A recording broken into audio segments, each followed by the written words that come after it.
The time is now to build a support system. You cannot do this mission without others. You might think you can do this mission solo, but without the support of others, it is going to be incredibly difficult. You are not meant to do life alone. Building a support system is a pivotal part of human development. When you were young, you had some sort of support system, whether that be your parents, friends, teachers, whatever it was in your life that helped you understand what was important. If you neglect this in adult life, you're not doing yourself any favors. Life can be difficult, and without support systems can feel impossible. You do not know everything. That is a fact. Support systems help you to fill in the gaps of your lack of knowledge. There are certain things that may simply elude you. You need others for both the good times and the bad times in your life. You need to have someone to speak to when you do not know how to emotionally process something. You need to have someone to express how you feel after a long day. Having someone to share life's victories can make those victories even better because you're able to share it with a person or group of people that care about you. By doing this, you allow them to experience the joy the situation brought you, and then will bring them. How do I build a support system? Step 1. Understand what you want out of a support system. Do you want to have someone talk to every day, once a week, or monthly check-ins? Only you can decide what you want your level of support system to look like. Once you have decided you are ready for the next step, you have determined what you want out of a support system. Step 2. You determine who is meaningful to you. For some, this is easier said than done. It can be one or many people. The important part is it just needs to be someone you are comfortable opening up to. The level of opening up is less important than simply being able to open up to this person or people.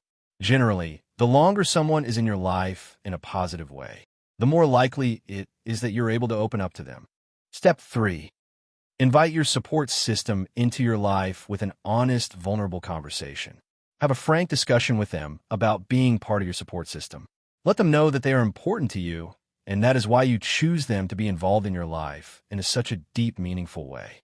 Once you have found that person or group of people and have had the opportunity to explain why they are important to you, the time is now to learn to do life with other people. At one point in your life, when you thought about trying everything by yourself and not allowing others in, you realized that it did not serve you well. By learning to do life with other people, you learn how to fully utilize your support system. Deep Rock Galactic is a great example of why support systems are so important. In Deep Rock, you play as a dwarf who works for a mining company. There are different dwarves that have different abilities. By working together, you're able to accomplish more than being solo. This part is so important that the game even shows this aspect when playing solo. When you play solo in this game, you're given 2 computer partners that serve important roles. One helps to store your mine jewels, and another helps mine, as well as help fight off environmental challenges, so you never have to fight alone. Step 4. Learn that fighting alone is no longer necessary with a support system. They need to try and do everything yourself and solely rely on you. Should be thought of as an antiquated idea that is no longer a part of your being. Step 5. Support systems are meant to be reciprocal. What you bring to the table is just as important as what you receive from your support system. A good support system is one of a group of people who build each other up without expecting anything in return, but because they're important to each other, they want to build others up as well. That building up should come from a sincere place and not one of what do I solely get out of this support. Really caring comes from a place of mutual respect and compassion for one another, as well as respect for those in your support system. Support systems can grow over time. Much like any relationship, they need work and understanding.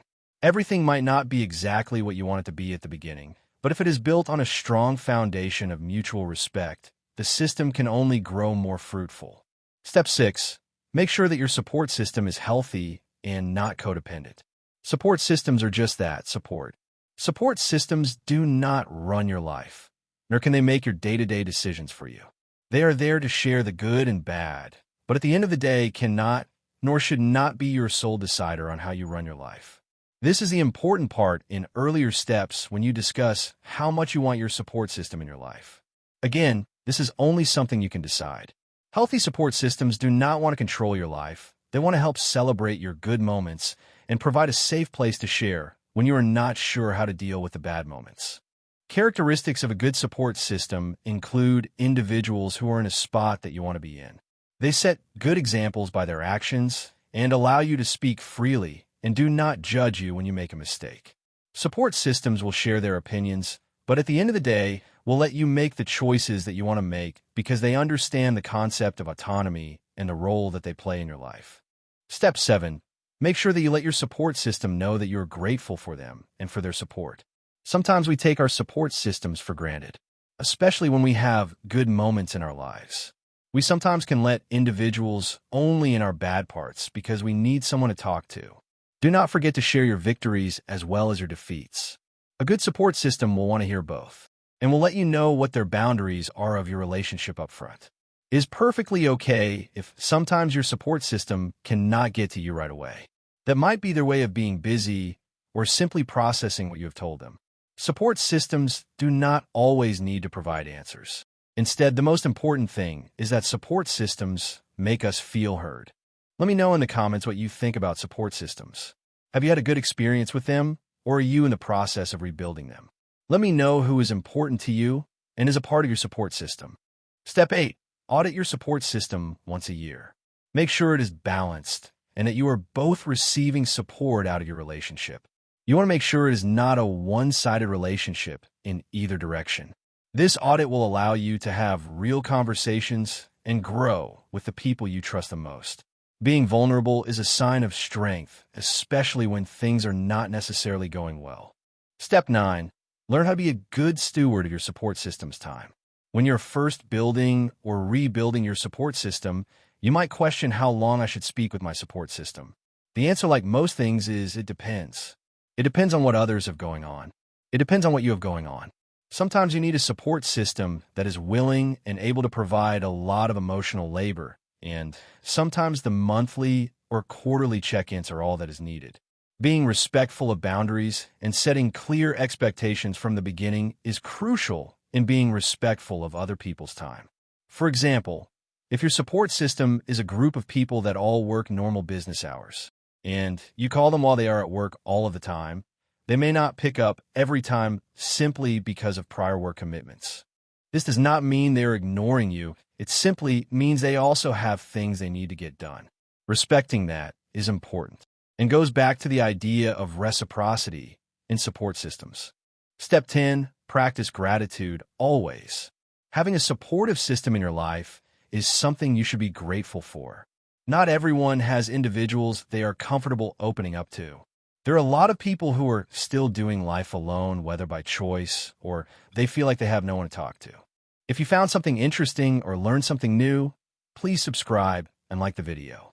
It helps out more than you know, and I will see you in the next video.